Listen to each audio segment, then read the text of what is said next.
They called him Kana. It wasn't the name he was born with. It was a name he earned. It meant swift. Swift with an arrow. Swift on a horse. Swift to disappear when other men stayed behind to talk. At 30 winters, Kana was the deadliest warrior in his band, and the most alone. His heart, the others whispered, had turned to ice the winter he'd spent in the mountains after soldiers slaughtered his family. Maybe they were right. He felt nothing. A void where warmth used to be. Women would try to catch his eye, offering soft glances, but he'd look right through them. They were like mist. There one moment, gone the next. He felt no desire, no curiosity, nothing, until the day by the hidden spring, the day everything he thought he knew was shattered. He was tracking a deer, deep in a canyon where few dared to go. The spring was sacred, a place of power shielded by ancient rocks, its location known only to the initiated. To find someone there, it stopped him dead in his tracks. She was standing waist-deep in the crystal-clear water. Her back was to him. A waterfall of wet auburn hair cascaded down shockingly pale skin. A white woman here, in the most sacred of places. Alone. His first feeling was rage, a hot, blinding fury. How dare she defile their holy ground? This was a trespass of the highest order. His second thought was practical. Where were her people? White women never ever traveled alone. It was unthinkable. A death sentence. His third thought never had a chance to form, because then she began to sing. The song was like nothing he'd ever heard. It was low and full of sorrow, in a language that wasn't English. Her voice was a ghost on the wind, carrying ancient storms, promising more to come. It was the sound of a heart breaking. Without realizing it, Kana was frozen in place. Not by anger anymore, by something else, something he couldn't name. The song reached into that icy void inside him, and for the first time in a decade, he felt a crack. Then she shifted in the water, just slightly, and that's when he saw the bruises. They were horrific, a tapestry of violent purple and sickly yellow, wrapped around her ribs like a lover's cruel embrace. One of her eyes was swollen almost completely shut. Someone hadn't just hit her. They had tried to break her. Suddenly her song stopped. The silence was deafening. "I know you're there," she said, her voice surprisingly steady. Her English was clipped, with an accent he couldn't place. She didn't even turn to face him. "Been knowing for a while? If you're going to kill me, just get it over with. If not, you could at least have the decency to turn around while I get dressed." He should have vanished, melted back into the trees, pretended he saw nothing. His warrior instinct screamed at him to leave, that this woman was trouble on a scale he couldn't imagine. But the man he used to be, the boy whose family was stolen from him, found his voice instead. "You should not be here," he said, the words feeling rough in his throat. "This place is sacred." She let out a short, bitter laugh. It was the sound of broken glass. "Sacred? I suppose it would be. The beautiful places always are." She moved toward the bank, wincing as she reached for a pile of worn clothes. "I'll go. Just give me a moment." "You are hurt," he stated. The words were an observation, not a question. They left his mouth before he could stop them. "Yes, well," she said, pulling a simple dress over her head with a sharp intake of breath. "That's what happens when you refuse to marry the man your father picks for you." She looked over her shoulder, a flash of defiance in her one good eye. "Especially when that man has already paid for you." Paid for her. The phrase hit Kana like a punch to the gut, like a horse or a rifle. The casual way she said it, the sheer horror of it, it stoked the cold embers of his rage back into a slow burn. "Your people sell their women?" he asked, his voice low and dangerous. She finally turned to face him fully then, and despite the swollen eye, despite the map of pain on her skin, her face took his breath away. It wasn't a soft beauty. Her features were sharp, her chin defiant, her gaze unnervingly direct. In her eyes, he saw a mirror of his own pain. A survivor looking at a survivor. "Not sell exactly," she corrected, her tone laced with venom. "Call it a business arrangement. My father owes a great deal of money. A man named Silas Granger has a great deal of money. I am the currency." She tilted her head, studying him with an unnerving lack of fear. "You're not going to kill me, are you?" He should. He should end this now. She was an anchor that would drag him down into a world of white men's problems, a world he had forsaken long ago. No, Kana said, the certainty in his own voice shocking him. But you cannot stay. This place is not for you. Yes, you said. Sacred, she finished, her fingers working the simple buttons of her dress. She spared one last, longing glance at the pool of water. I'll go. I just needed to feel clean. It's the first time I felt clean in months. There was something in the way she said it. A weight, a story hidden beneath the words. He knew he should let her walk away, let her disappear and become someone else's problem. But he couldn't. Where will you go? He asked. She gave a small, hopeless shrug. Away, as far as I can get before they find me. They, my father, Granger, his men, she said, her hand drifting up to gently touch her swollen eye. This was just for talking back. You can imagine what they'll do for running. Kana's mind raced. Granger. The name was familiar, but he couldn't place it. A rancher, maybe? A man with money was always a man with power in this territory. And powerful men had long memories and longer arms. Her fate was sealed. She would be caught, dragged back, and broken for good this time. He should let it happen. It was not his fight. But he looked at her, standing there like a defiant weed growing in the cracks of a rock. And he saw the ghost of his own family. People who had been cornered. People who had been given no choice. There is a cave, he heard himself say. The words of betrayal of every instinct he had. Higher up the canyon, hidden. You can rest there. She stared at him, her one good eye wide with suspicion. Why? Why would you help me? He didn't have an answer, not one that made any sense. So he just turned and started walking up the steep canyon wall. He didn't look back, but after a moment, he heard the soft crunch of her footsteps following him. He was making a mistake. He knew it. A mistake that was going to cost him everything. The cave was small, one of his private places, a shelter he kept stocked with jerky and a few blankets for when he was hunting far from the main camp. She collapsed onto the furs with a sigh that seemed to come from the very bottom of her soul. Thank you, she said, her voice barely a whisper. I'm Catherine. Kate. Kana, he replied, and instantly regretted giving his true name. It was a slip, a crack in his armor. Kana, she repeated, her accent making the name sound both strange and ancient. What does it mean? Swift, he said. A tiny pained smile touched her lips. Swift. Swift to help a strange woman trespassing in a sacred spring. You did not steal the water, he found himself saying. Water cannot be owned. Tell that to the ranchers down in the valley, she retorted, then winced as if the words themselves hurt her. Sorry, I'm not usually this cynical. It's just been a very long month. He should go. He had given her food, shelter. He had done more than enough. He was a fool lingering here, crouched at the mouth of the cave like some kind of guardian. This man, he said, unable to stop himself. Granger, he will search for you. Oh, yes, she agreed, her voice hardening. He is not the kind of man to let his property escape. The word hung in the air between them. Property. His jaw clenched so hard he felt a muscle jump. You are not property. No? She looked him straight in the eye, her gaze of physical force. Then what am I, Kana? A woman with no family that will claim her, no money and no skills besides a bit of reading and writing, which are considered liabilities in a female. Out here, what am I, if not property? You are human, Kana said, the word coming out like a growl. You are free. This time her smile was real, though it was tinged with a deep, profound sadness. Free. I like the sound of that, even if it's just for a day.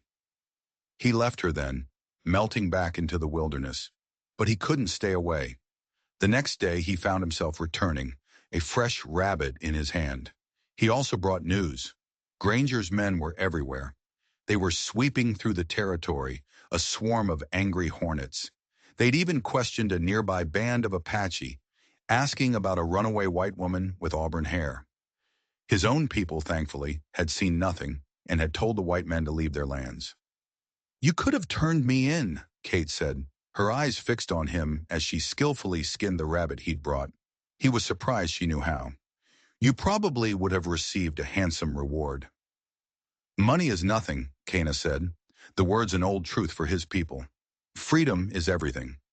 She paused, knife in hand, and studied him. He felt strangely exposed under her direct gaze, as if she could see right through his hardened exterior to the broken man beneath. You're not what I was taught to expect, she said finally, from an Apache warrior. What did you expect? I don't know, she admitted. Someone fiercer, more savage. You are very quiet, very controlled. She hesitated for a moment, then added, and very sad. It was a direct hit. Too close to the truth he kept buried. He turned away, his voice rough. Eat. You need your strength. A strange rhythm began. Each day he would hunt, bringing her food and water. He would tell her what he heard of Granger's search, which was growing more frantic, more violent. In return, she began to talk. She told him of a life he could barely comprehend. A mother who died when she was young. A father who gambled and drank his way through a fortune, until all he had left to wager was his own daughter. She spoke of a love for books, for words and ideas, that had been systematically beaten out of her by men who believed a woman's mind was a dangerous thing. And to his own astonishment, Kana found himself talking back. He told her things he hadn't spoken of in 10 years. He spoke of the raid, the smell of smoke, the screams, the soldiers who moved with cold, merciless efficiency. He spoke of the rage that drove him into the mountains, a rage that had burned so hot it had consumed him, leaving only an empty, frozen shell. So we're both ghosts, Kate said one evening. They were sitting at the mouth of the cave, watching the first stars appear in the deep purple sky, haunting the edges of the world. You are not a ghost, Kana said, his voice softer than he intended. You are very much alive. Am I? She turned to him, her silhouette framed by the dying light. Sometimes I feel like I died in my father's study the day he signed the contract. Like this, all of this, is just some fever dream before the end. If it is a dream, Kana said carefully, feeling his way across unfamiliar emotional terrain, is it a good dream or a bad one? She was silent for a long time. So long he thought she wouldn't answer. Meeting you. That's the good part, she finally whispered. But the rest of it. She hugged her knees to her chest. I'm so scared, Kana. I'm scared they'll find me. But I think I'm even more scared of what happens if they don't. Where do I go? Who am I, if I don't belong to anyone? Without thinking, his hand moved, covering hers. The contact was like a lightning strike, a jolt of warmth that shot straight through his arm and into the frozen core of his chest. He started to pull back, shocked at his own action, but she turned her hand over, lacing her fingers through his. Her grip was surprisingly strong. You belong here, he said, the words a quiet promise in the twilight. In this moment. A question, unspoken but massive, hung in the air between them. With you? Yes, he admitted, the single word feeling like a surrender. With me. Something changed after that. The air in the small cave became charged, thick with unspoken possibilities. He found himself staying longer, teaching her how to read the tracks of animals, how to find water, how to move without a sound. She was a quick study, absorbing the knowledge with a desperate thirst. In return, she taught him words in French. It was her mother's language, she explained, the language of her mournful song, the language of her secret heart. For the first time in a decade, Kana felt the ice inside him wasn't just cracking, it was beginning to melt. But melting ice can reveal long-hidden dangers. And he was about to discover that Kate's story had more hidden depths than the canyon itself. One afternoon, he returned to the cave to find her not mending her dress or practicing the skills he'd taught her, but staring at a small, oilskin-wrapped parcel in her hands. Her face was pale, her expression one of deep conflict. She quickly tried to hide it when she saw him, but it was too late. He had seen the panic in her eyes. What is that? He asked, his voice flat. It's nothing, she said too quickly. Just some personal things. A memento of my mother. It was a lie. He knew it instantly. A warrior's life depends on reading the subtle shifts in an enemy's posture, the flicker of an eye. And right now, Kate looked like a cornered animal. He didn't press her. Not then. He let the lie sit between them, a poisonous seed planted in the fragile trust they had been building.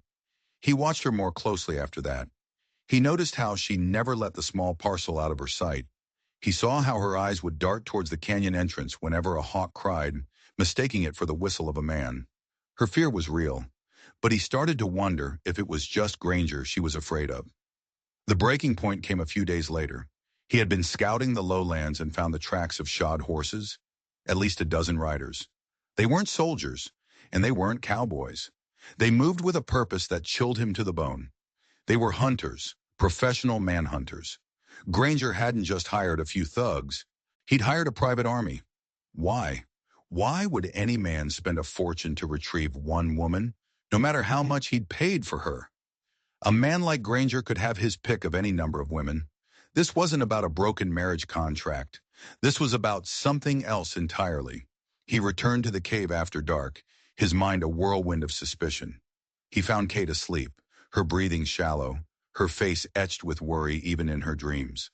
The oilskin parcel was tucked tightly in her hand. Carefully, quietly, he loosened her fingers and slid it free. His heart hammered against his ribs. This felt like a betrayal, but the need to know, the instinct that his life and the lives of his people might be in danger, was stronger. He took the parcel to the mouth of the cave, and in the pale moonlight, he unwrapped it. It wasn't a memento. It wasn't a piece of jewelry or a faded letter. It was a map. It was beautifully drawn, on fine, expensive parchment. But it wasn't the quality that made his blood run cold. It was what the map showed. With sickening clarity, it depicted his own people's territory. The mountains, the valleys, the streams. And right in the center, marked with a precise, damning X, was the sacred spring.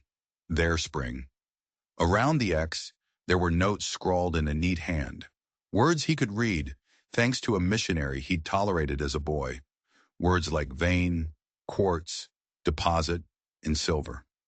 This was never about her. It was about the land. It was about the silver that lay beneath their sacred ground. A secret they had guarded for generations. And this woman, this ghost with the sad song and wounded eyes, had brought that secret right to his doorstep. She hadn't stumbled upon the sacred spring by accident. She had been looking for it. He felt a coldness creep back into his veins, colder and more bitter than ever before. The melting ice was refreezing into something harder, sharper. He had been a fool, a blind, sentimental fool. He turned, the map clutched in his hand, and walked back into the cave where she lay sleeping. The woman he had protected, the woman he had started to feel for, the woman who had played him from the very beginning. He stood over her for a long moment, the map feeling like a lead weight in his hand. The betrayal was a physical thing, a shard of ice twisting in his gut. Every kind word, every shared story, every flicker of connection now seemed like a calculated lie. She wasn't a victim. She was a scout, a spy. He nudged her shoulder with his foot, not gently. Kate's eyes fluttered open, filled with sleep. They focused on his face, and the sleepiness vanished, replaced by instant, heart-stopping fear. It wasn't the fear of a woman waking to a man in her sleeping space. It was the fear of a liar who has just been caught. Her eyes flicked down to the map in his hand, and all the color drained from her face. "Kana," she whispered, scrambling into a sitting position. "It's not what you think." "Is it not?" His voice was dangerously quiet. "I think this is a map to a silver deposit on my people's land, a map that marks the location of our most sacred spring. Am I wrong?" "No, but you lied to me," he cut her off, the words like stones. "From the very beginning. You didn't run from Granger because of a marriage contract. You ran because you stole this from him." Tears welled in her eyes, but he felt no pity. He'd seen enough tears, enough lies. "Yes, I stole it from him, but I had to. You don't understand the kind of man he is." "I understand he wants what is in this ground," Kana snarled, shaking the map at her. "And I understand you led him right to it. Why were you at the spring? Were you confirming the location for him? Was that the plan all along?" "No, never," she cried, her voice cracking. "I was running. I swear to you, I was running away." You were running with his prize, he shot back. Why, Kate? What did he promise you? A share? Enough to buy your freedom back? The thought was so vile it made him want to retch. He promised me nothing but a life of misery, she sobbed, pulling her knees to her chest. My father, my father didn't just owe Granger money. He was his business partner. They discovered the possibility of silver here months ago from an old prospector's journal. They planned it all. The marriage was just a way to secure Granger's access to the territory, to give him a reason to be here. The pieces started to click into place, forming a picture uglier than he could have imagined. Granger wasn't just a rich rancher. He was a thief on a grand scale. My father is a weak man, Kate continued, her voice choked with shame. He was terrified of Granger. But when I found this map, when I realized what they were planning to desecrate this land, to steal from your people, I couldn't let it happen. I took it. I ran. I thought if I had the map, I had leverage. I thought I could, I don't know, expose him, warn someone. You warned no one, Kana said coldly. You kept it hidden. You let me protect you, feed you, risk my life for you, all while holding the key to my people's destruction in your hand. I was afraid, she admitted, her voice rising in desperation. What was I supposed to do? Walk into your camp and say, hello, a rich white man is coming to steal your mountain. And by the way, I'm his runaway fiancé? You would have killed me. He couldn't deny that. He probably would have. I went to the spring because the map was so detailed, she confessed. I wanted to see it for myself, to see the place they were so eager to destroy. And when I saw how beautiful it was, how peaceful, I knew I'd made the right choice. I would rather die than let a man like Granger touch it. He stared at her, his mind a battlefield of rage and a sliver of doubt. Her story was plausible. It fit the facts. The desperate search, the army of hunters. It made sense if she held the key to a fortune. But could he believe her? After so many lies? Even if I believe you, he said slowly, what has changed? Granger is still coming. He's not looking for a woman anymore. He's looking for a map. And he will tear this land apart to find it. He will kill anyone who gets in his way. You haven't saved us, Kate. You've simply painted a target on our backs. The truth of his words hung in the air, heavy and suffocating. She had nowhere to run, and he had nowhere to hide her. Bringing her to his people was now impossible. They would see the map and kill her without a second thought. Leaving her here meant Granger's men would find her eventually and torture the map's location out of her. He was trapped, tied to a woman he couldn't trust, facing an enemy far more powerful than he had realized. And then, it got worse. From down the canyon, a sound drifted up on the night air. The distinct, sharp bark of a dog. Not a coyote, a hunting dog. The kind trackers use. They were closing in. The hunt was almost over. Panic flared in Kate's eyes. They're here! Kana didn't hesitate. His instincts, honed by years of survival, took over. He grabbed her arm, his grip like iron. There's one more hiding place, but it is not safe. Follow me. Do not make a sound. He led her out the back of the cave, through a narrow fissure in the rock he had discovered as a boy. It was a treacherous path, a spider web of ledges and goat trails that wound its way higher into the mountains. Below them, they could hear the sounds of men crashing through the undergrowth, the excited yelps of the dogs growing louder. They could see the flickering lights of torches cutting through the darkness. They finally came to a ledge, barely wide enough for two people, hidden behind a curtain of ancient, gnarled juniper. It overlooked the canyon. From here, they could see everything. They watched as a dozen armed men swarmed the area around the cave. A tall, broad-shouldered man stood in the center of them, his face illuminated by a torch. He had a cruel, thin-lipped mouth and eyes that seemed to drink in the darkness. He radiated an aura of absolute, brutal authority. She was here, the man said, his voice carrying clearly in the still night air. The tracks are fresh. Find her, and find my map. That's him, Kate breathed, her body trembling against his. That's Granger. Kana stared down at the man who had caused all this. He felt a surge of pure, unadulterated hatred. This man was the embodiment of the greed and cruelty that had plagued his people for generations. But as he watched Granger turn, his profile stark against the torchlight, a jolt went through Canna, a shock of ice and fire.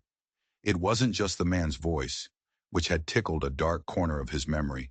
It was his face, the sharp line of his jaw, the scar that ran just above his left eyebrow. He knew that face.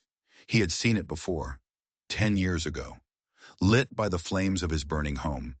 It was the face of the officer in charge, the man who had given the orders, the man who had stood by and watched as Cana's world was turned to ash.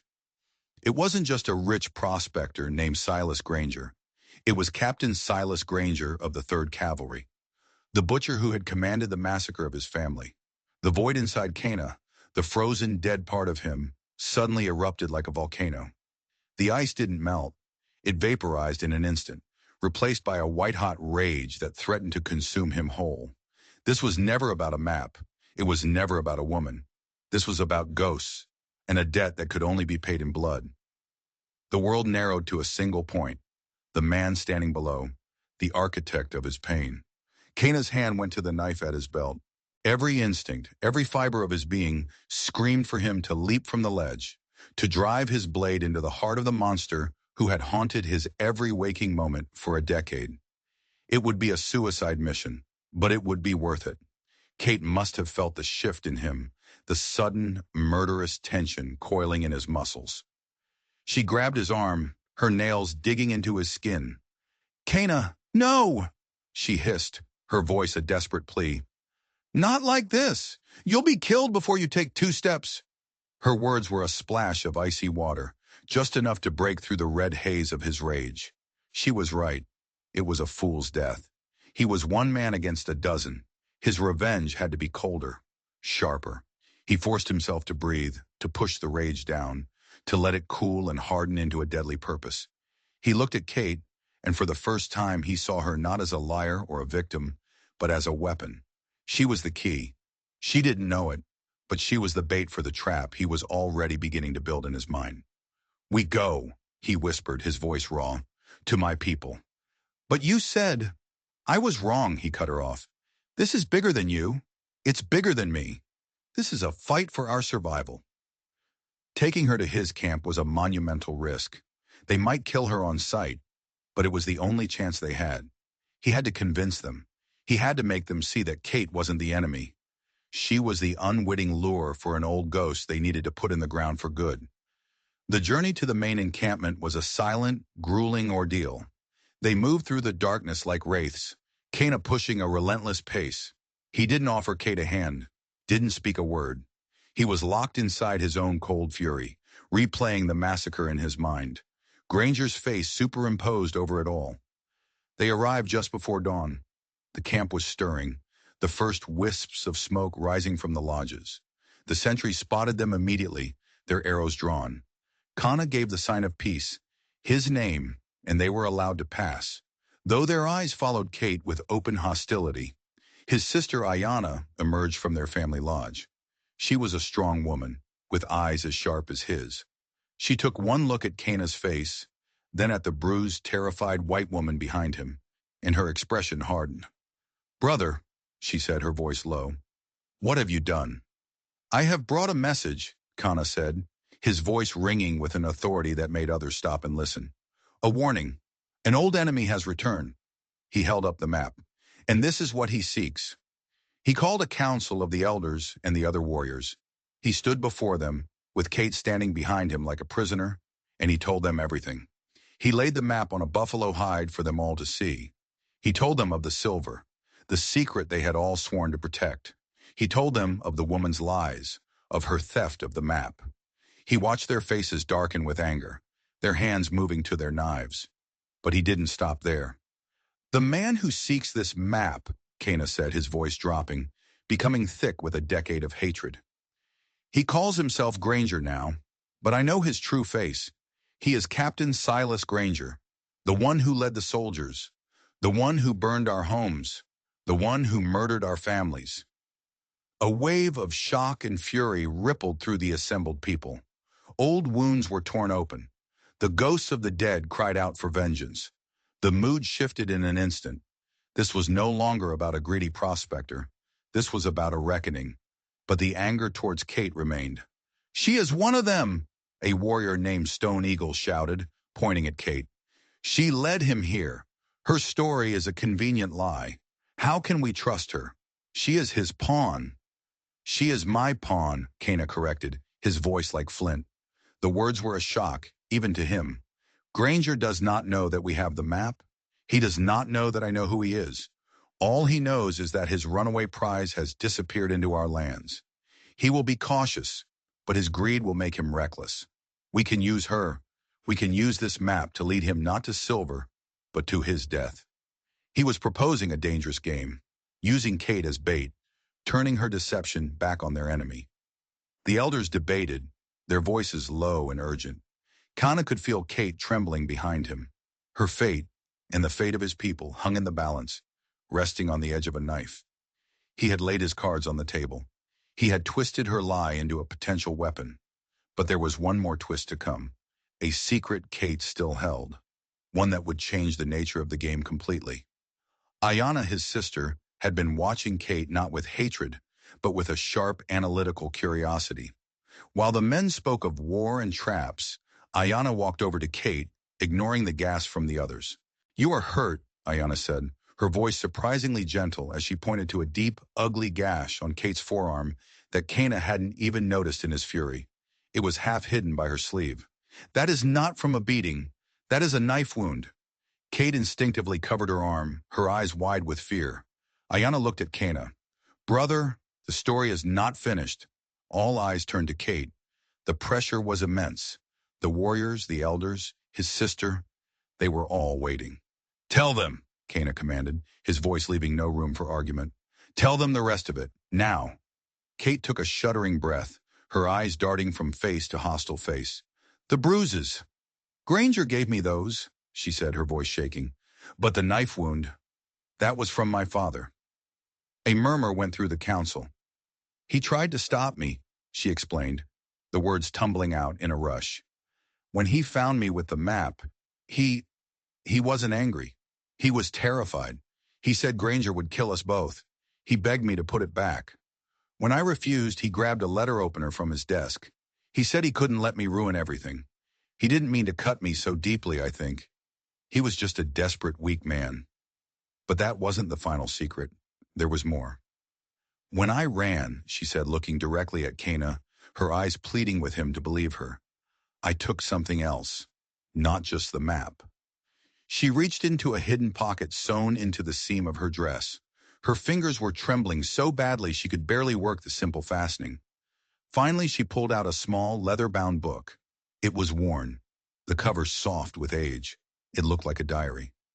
"This was his," she said quietly. "Silas Granger's personal journal. I found it in my father's safe, along with the map. My father was holding it for him. Insurance, I suppose." She held it out to Kana. He took it, his hands feeling clumsy. He opened it. The pages were filled with Granger's neat, disciplined script. It was a record of his movements, his business dealings, his thoughts, and his past. Kana flipped through the pages, his eyes scanning the entries. And then he saw it, a series of entries dated 10 years ago. They detailed his movements as a captain in the cavalry. They spoke of pacifying the local tribes. And then one chilling entry laid it all bare. It described the raid on Kana's village. It named the date. It detailed the mission objectives, to clear the land for future settlement and survey. It mentioned the fierce resistance. And at the end, in a cold, matter-of-fact hand, Granger had written, "Regrettable, but necessary for progress. The territory is now secure." But there was one more sentence, a sentence that made the air freeze in Kana's lungs. "The geological survey confirms the rumors. The silver deposit near the sacred spring is substantial. The land is ours now. We will return for it when the time is right." It was all there, in his own hand. Proof. The massacre wasn't random. It wasn't a punishment.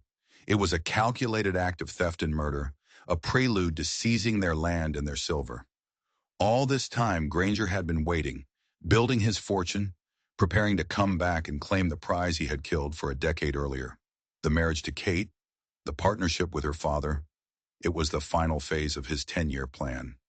Kana looked up from the journal, his eyes meeting Kate's. He saw now that the fear in her eyes wasn't just for herself. It was for them. She hadn't just been running from a cruel fiancé. She had stumbled into the middle of a decade-old murder plot. She had understood the true stakes. She held the proof of their people's slaughter. This journal changed everything. It was no longer her word against his. It was Granger's own word, condemning him. This book, Kana said, his voice quiet but carrying across the entire council, is his soul. It proves everything. He looked at the elders. We do not need to use her as bait. We have something far more powerful. We have the truth.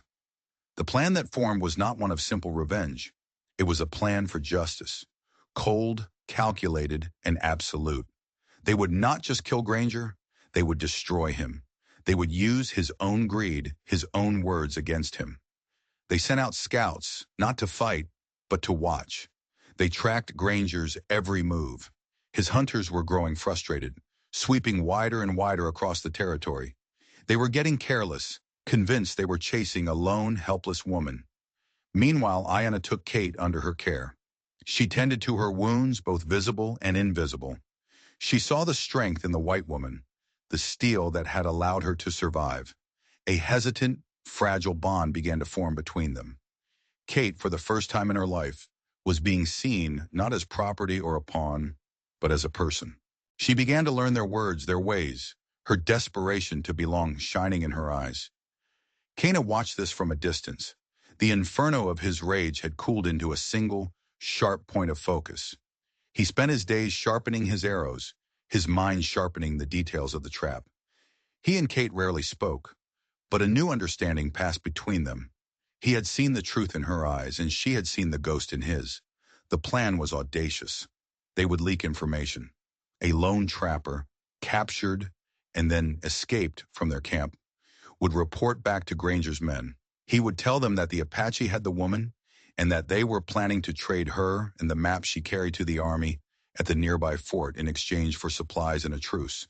He would tell them the trade was to happen in 3 days' time, in a narrow box canyon south of the sacred spring. It was the perfect bait. Granger couldn't risk the army getting their hands on that journal. He couldn't risk losing the map. His greed and his paranoia would force him to act.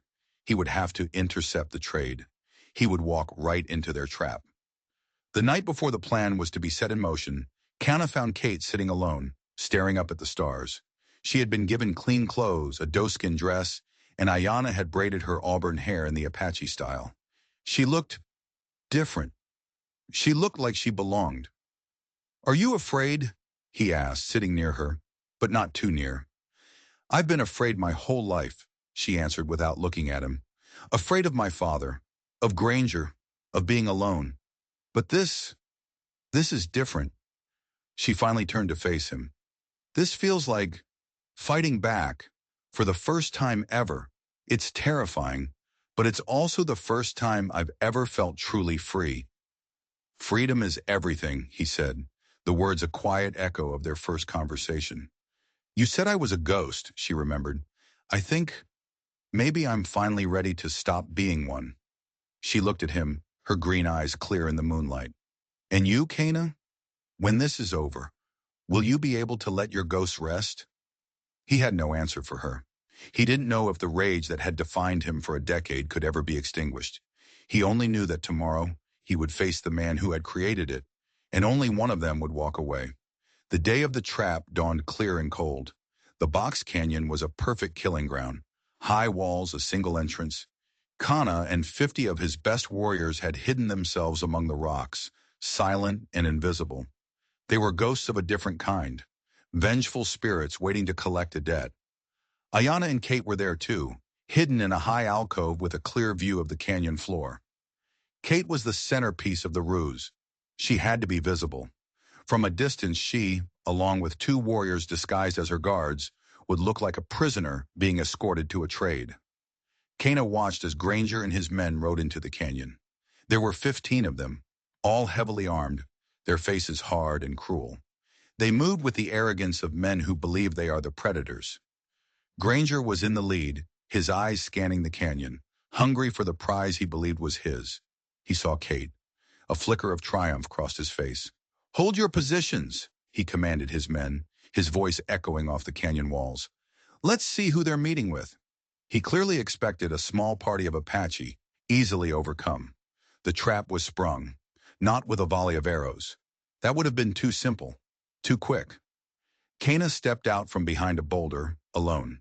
He stood in the middle of the canyon floor, directly in Granger's path. He held up the leather-bound journal. "You are looking for this, I believe," Kana called out, his voice calm and steady. Granger reined in his horse, his eyes narrowing in confusion, and then dawning fury as he recognized the journal. His men raised their rifles. "Who are you?" Granger demanded. "You don't remember me?" Kana said, taking a slow step forward. "It was a long time ago. My village was smaller then. You and your soldiers came in the night. You burned it to the ground." Recognition, cold and absolute, flashed in Granger's eyes. The mask of the wealthy rancher fell away, revealing the ruthless cavalry captain beneath. "So," Granger sneered, recovering quickly, "one of the pups survived. Come for your revenge?" He laughed, a harsh, ugly sound. "You and what army?" "An army of ghosts," Kana said. And on that signal, from every crack and crevice in the canyon walls, Apache warriors rose. Not 50, 100. They appeared as if from the rock itself, their arrows drawn, their faces painted for war. Granger's men froze, their arrogance evaporating into pure terror. They were surrounded, hopelessly outnumbered. They were rats in a trap. Granger's eyes darted around, looking for an escape that wasn't there. His gaze fell on Kate, high up on the ledge. His face twisted into a mask of pure hatred. "The woman! She did this! She betrayed me!" "She chose freedom," Kana said, his voice dropping to a low, lethal whisper. "Something you know nothing about. You only know how to steal. You stole my family. You tried to steal this land. Your time for stealing is over." "Kill them!" Granger screamed to his men, his composure finally shattering. "Kill them all!" But his men were not soldiers now. They were mercenaries, and they could see the impossible odds. A few of them raised their rifles, but they were hesitant, their eyes wide with fear. And then Kate played her final card. From the alcove, her voice rose, clear and strong. Not singing this time. Speaking. In French. She was shouting at two of Granger's men near the back. Men whose faces she clearly recognized. Kana didn't understand the words, but he saw their effect. The two men looked up at her, their faces going pale. They exchanged a panicked glance, then threw down their rifles and raised their hands. It was like a dam breaking. Seeing the first two surrender, the rest of the mercenaries lost their nerve. One by one, they dropped their weapons. They had been paid to hunt a woman, not to die in a war against the Apache nation. In moments, only one man remained armed. Silas Granger. He sat on his horse, his face a canvas of disbelief and fury, a pistol in his hand. He was alone. His army had deserted him. His plans were in ashes. He glared at Kana, his eyes burning with a mad light. "You will not have it. None of you." He raised the pistol, but not at Kana. He aimed it higher, towards the alcove, towards Kate. Before he could fire, an arrow flew, faster than sight, faster than thought. It was a perfect shot, a streak of darkness that crossed the canyon in the blink of an eye. It struck Granger in the throat. He made a choked, gurgling sound, his eyes wide with shock. The pistol fell from his numb fingers. He clawed at the arrow for a moment, then tumbled from his horse, landing in the dust with a heavy thud. The butcher was dead. Silence descended on the canyon, a deep, profound silence, broken only by the whisper of the wind. Kana lowered his bow. He didn't feel the triumph he had expected. He didn't feel the release of his decade-long hatred.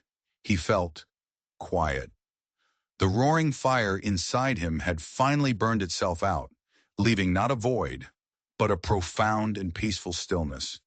He walked over to where Granger lay. He knelt and retrieved the journal, not as a trophy, but as a testament. The story was now complete. He looked up at the alcove. Kate was staring down at him, her face pale but her eyes shining. In that moment, he knew her song had not been one of sorrow. It had been a song of survival. and he had finally learned to hear the music. The surviving mercenaries were stripped of their horses and weapons and sent walking back to the white settlements with a message. The message was the story of what had happened, the story of Captain Granger's past, and the justice he had found in a box canyon. The silver in the mountain would remain undisturbed. Kate was no longer a guest or a prisoner. She was a hero to the Apache people. She had brought them the weapon they needed to defeat an old and terrible enemy. She had earned her place among them. The seasons turned. The quiet between Kana and Kate slowly blossomed into something more. He taught her the ways of his people, and she taught him how to laugh again.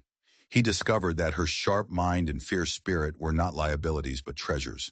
She was not steel to be tested by fire.